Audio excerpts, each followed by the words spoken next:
히브리서 11장 말씀 보겠습니다. 히브리서 11장 32절로 40절 말씀 보겠습니다.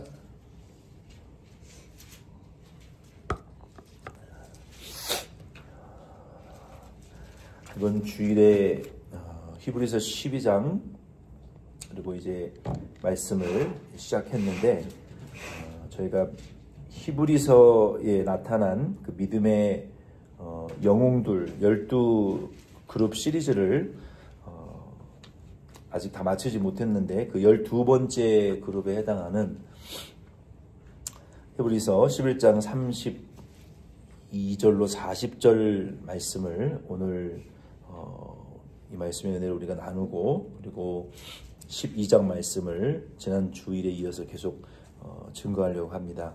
먼저 히브리서 11장 32절 말씀 같이 읽겠습니다. 32절 같이 읽겠습니다. 내가 무슨 말을 더 하리요? 기드온, 바락, 삼손, 입다, 다윗 및 사무엘과 선지자들의 일을 말하려면 내게 시간이 부족하리로다. 아멘. 12번째 이 믿음의 그룹은 사실은 히브리서 11장 그 1절부터 31절 말씀까지에 기록된 11그룹의 믿음의 영웅들을 하나로 요약해서 구약의 사사들과 선지자들과 왕들에 대한 그룹을 언급하면서 이 12그룹의 믿음의 영웅들의 믿음을 우리에게 요약해주고 다시 재평가해주는 그런 결론과 같은 말씀입니다. 32절 말씀에 등장하는 이 인물들은 총 7명의 인물이 등장하는데요. 이 7명의 인물은 그들의 신분이, 사역적인 신분이 사사였어요. 사사는 이 저지, 그러니까 재판관들을 의미하죠. 족장 시대를, 아브라함, 이삭, 야곱의 시대를 지나서 하나님께서 이스라엘 백성들을 인도하셨던 그 리더, 이 사사들, 삼손과 같은 그러한 사사들이 있었어요. 그리고 7명의 이 또 다른 사역자들은 왕들이 있었습니다. 대표적으로 뭐 다윗이나 또 솔로몬 왕, 이런 왕들이 있었고, 그리고 이제 선지자들이 등장하죠. 이사야부터 이사야, 예레미야, 에스겔, 이런 사람들은 대선지자, 그 구약 성경에 양이 많기 때문에 그 great prophet, 대선지자들이라고 말하고, 그리고 뭐 다니엘, 호세아, 요엘, 아모스, 오바다, 요나, 미가남, 하박극, 스바냐, 학개, 스가랴, 말라기와 같은 선지자들은 그 책의 양이 적기 때문에 소선지자 이렇게 말하는 거예요. 그 어떤 믿음이나 상이 커서가 아니라 그 구약 성경의 분량이 많은 선지자들을 대선지자, 또 적은 선지자들을 이 소선지자, 그래서 대선지서, 소선지서 이렇게 분류를 하는데, 이 선지자들의 그룹들이 여기 이제 쭉 등장합니다. 기드온은 300명의 군대로 미디안의 대군, 큰 군대를 이제 물리치고 이스라엘을 구원한 사사죠. 사사기 말씀에 보면은 이 기드온 선지자는 므낫세 지파, 12지파 중에 므낫세 지파가 작았거든요. 그리고 그 므낫세 지파 중에서도 가장 약한 가문에서 태어난 사사였습니다. 이 기드온이 하나님을 의지함으로 이스라엘 백성을 미디안의 전쟁에서 승리로 이끄는 사사고, 또 바락은 여선지자 드보라라는 여선지자가 있었는데 그 여선지자와 함께 힘을 합추어서 가나안 왕 야빈과 그 군대 장관 시스라를 격파하고 이스라엘을 구원해낸 아주 위대한 사사였어요. 그리고 삼손은 하나님이 주신 능력으로 블레셋을 물리친, 구원한 사사였고, 입다는 암몬 자손으로부터 이스라엘을 구원한 사사였습니다. 다윗은 우리가 너무나 잘 알고 있는 것처럼 골리앗과 블레셋을 물리치고 구원한 하나님의 초대 왕으로 하나님이 사울에 이어서 북과 남을 통일시킨 통일 왕으로 세움을 받은 예수 그리스도의 상징이 되는 왕이었죠.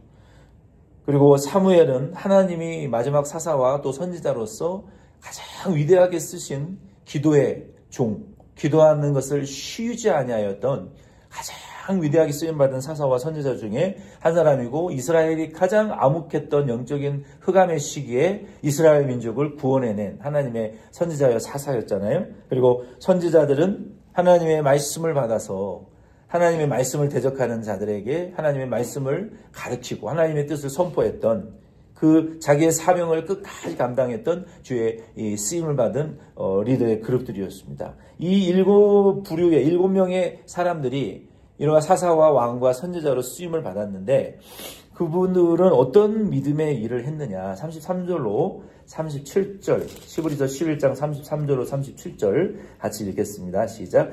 그들은 믿음으로 나라들을 이기기도 하며 의를 행하기도 하며 약속을 받기도 하며 사자들의 입을 막기도 하며 불의 세력을 멸하기도 하며 칼날을 피하기도 하며 연약한 가운데서 강하게 되기도 하며 전쟁에 용감하게 되어 이방 사람들의 진을 물리치기도 하며 여자들은 자기의 죽은 자들을 부활로 받아들이기도 하며 또 어떤 이들은 더 좋은 부활을 얻고자 하여 심한 고문을 받되 구차히 풀려나기를 원하지 아니하였으며 또 어떤 이들은 조롱과 채찍질 뿐 아니라 결박과 옥에 갇히는 시련도 받았으며 돌로 치는 것과 톱으로 켜는 것과 시험과 칼로 죽임을 당하고 양과 염소의 가죽을 입고 유리하여 궁핍과 환난과 학대를 받았으니. 아멘.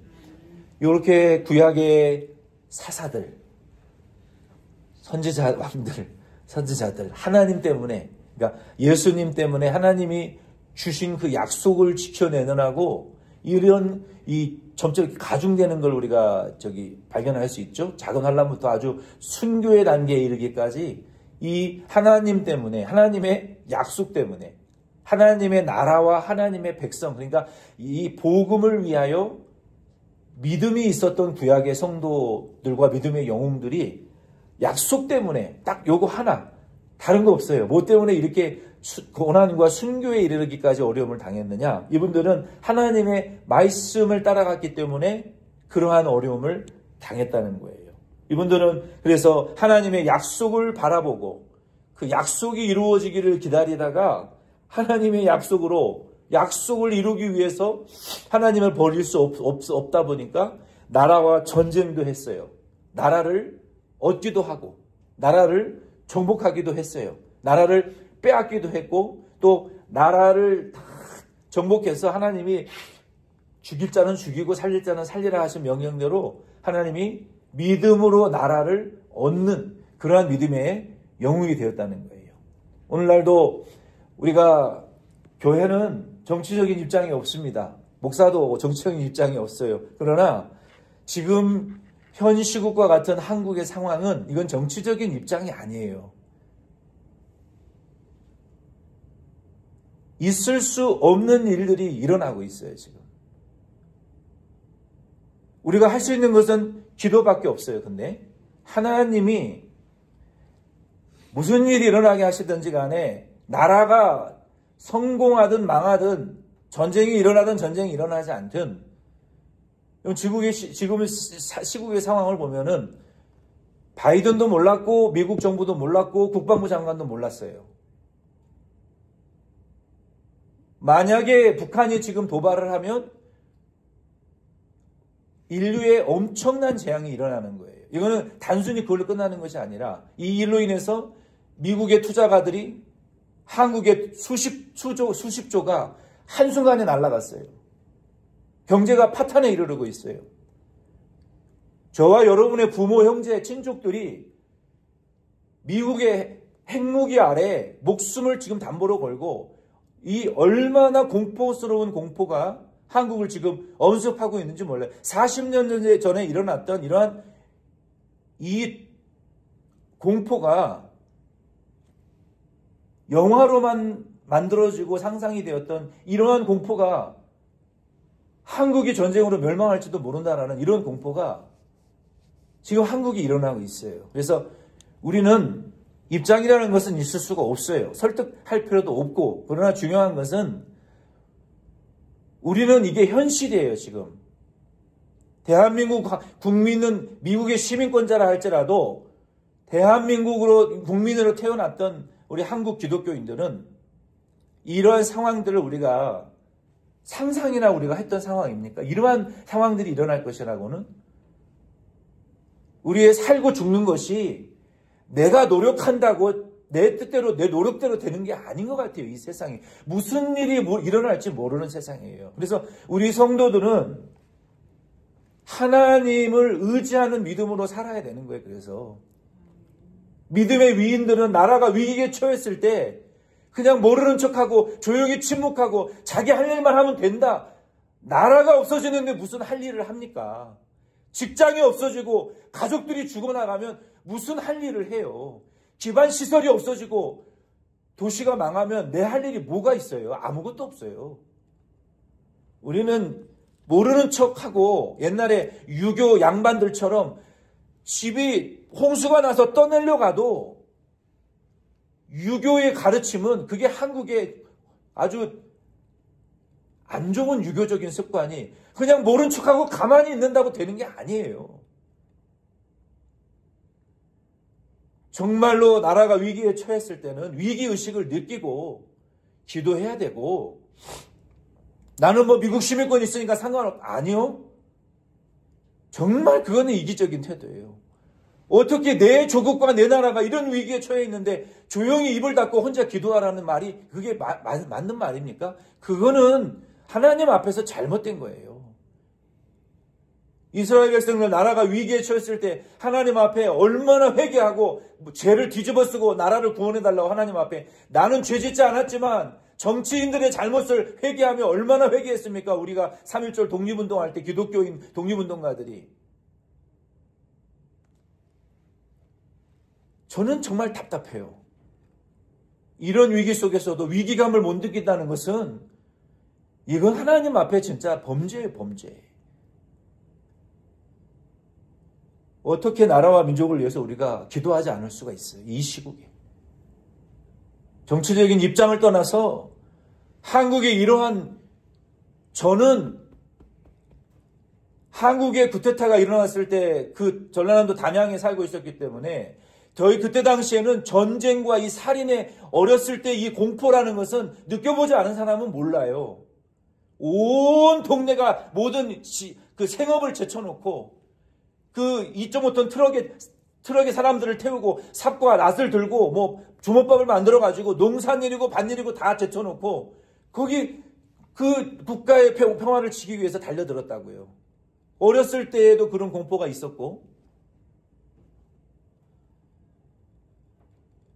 그래서 이러한 것들은 어떤 교회의 정치적인 입장이 아니라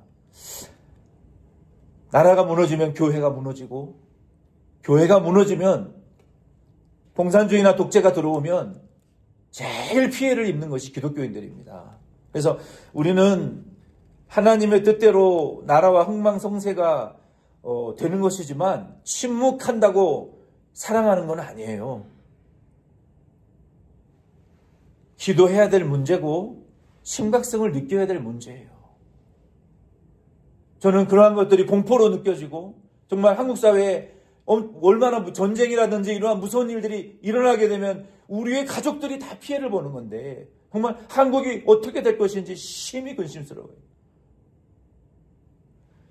믿음으로 나라를 우리가 세우기 위해서 사실은 진짜 기도해야 돼요. 기도해야 되고 이 구약의 믿음의 영웅들은 그렇게 살았어요. 그리고 하나님의 약속을 받고 뭐 다니엘과 같은 경우에는 다니엘, 다윗, 삼손과 같은 사자들과 선지자들과 왕들은 실제로 사자의 입을 찢었고 사자를 막았어요.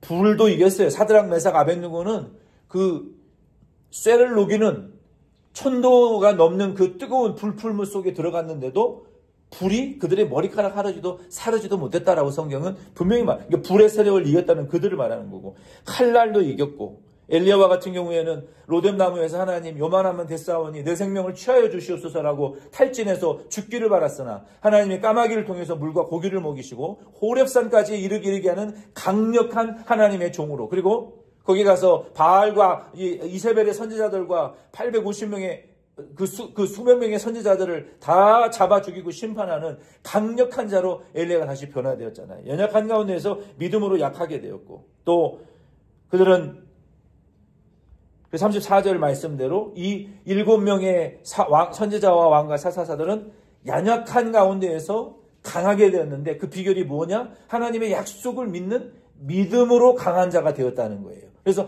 우리도 강한 성도가 되기 위해서는 하나님의 약속에 대한 강력한 믿음의 신뢰와 확신과 하나님 체험이 우리에게 있어야만이 이러한 연약한 가운데에서 강한 자가 될 수 있어요. 그리고 35절 말씀에는 그들은 두 번째로 믿음으로 복음을 인한 고난을 부끄러워하지 않았어요.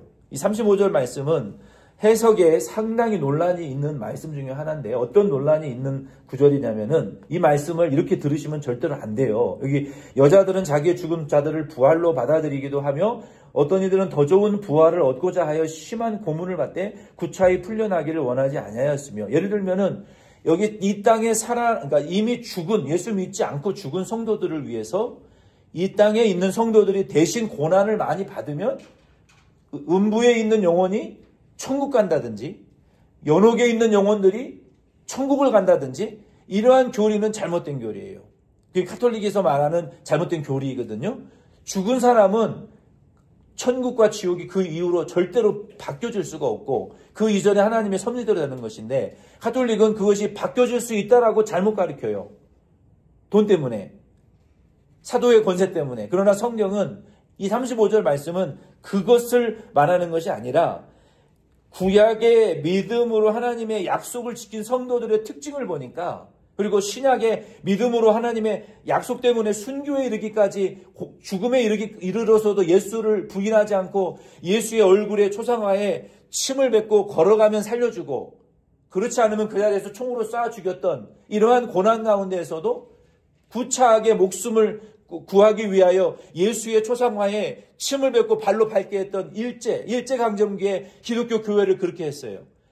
바깥에서 교회 문을 잠그고 벽에 걸려있는 십자가와 예수의 초상화를 떼어놓고 이 강대상에서 목사부터 너 예수의 초상화와 십자가에 침을 뱉고 걸어가면 성전 밖으로 나가게 해줄게. 그런 자들은 나가게 해줬고, 그렇지 않은 자들은 살려두고 바깥에서 못을 받고 불을 질러서 불질러 죽였어요. 일제강점기에.